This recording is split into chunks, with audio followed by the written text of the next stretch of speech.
want to give you a tip here on when you have to hit a long running chip shot. I've got a long shot here up a hill to a pin that's on a top tier.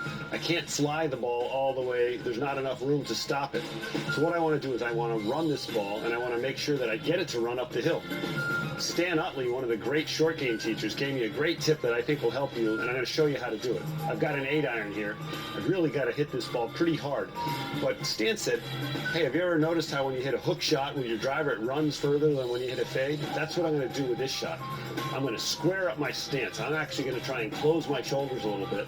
I'm going to close the club face down, and I'm going to take my club back more inside when I hit this shot, and I'm going to follow through. I'm going to release my entire body so that this ball has a little bit of hook spin, and it'll run up this hill. Watch this. Stance is closed, shoulders are closed, ball's back, face is closed, release my body, low shot, runs up the hill, and it goes in. That's a good tip.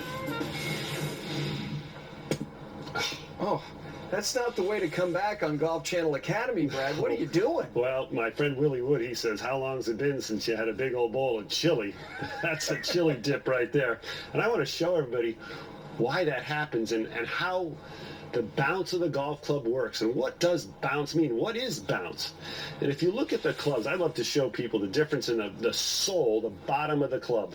This is my 60-degree wedge. This is my 54-degree wedge. There are definite differences. This is a wider sole, which is the bottom of the club.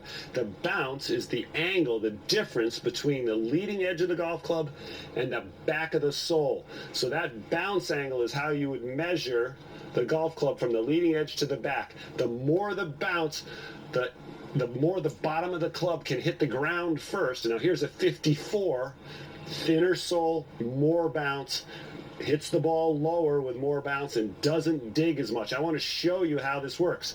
Right here, if you notice, this is an uphill lie. I just took a big divot.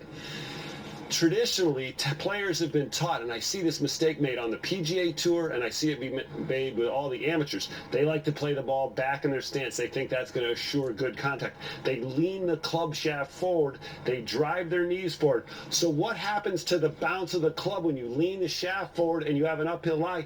You take all the bounce away from the club, and watch what happens. I'm going to swing this club down in the ground, and it takes a big divot. It gets stuck. We've all hit those shots.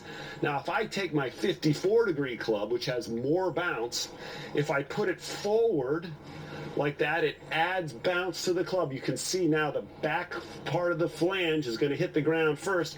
I can swing down at the ground now, but because my handle's forward and because there's more bounce here, watch what happens.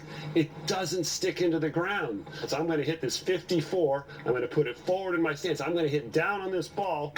And see, I've bounced it. There's no divot there. The bounce of the club helps to go underneath the ball and get your ball moving. So, Gary, if a player has an uphill lie, they have a little grain here, play that ball further forward in your stance. Don't be afraid to keep the club face open. That'll add more bounce, too. And use less loft on these shots, and you won't chili dip it. All right, Brad, you've given us so much great information in this chipping special. If you would leave everybody with one thing, what would it be? Well, I think in chipping, the key here is find a club that's going to get the ball on the green as quickly as possible, keep it down low, and let it run the rest of the way. Remember, Davis loves that. Minimum air, maximum ground. So I've got my 54, got the ball a little bit back in my stance, just a little bit of forward shaft lean. My weight's forward, I'm close to the ball, and let it run out the rest of the way to the flag.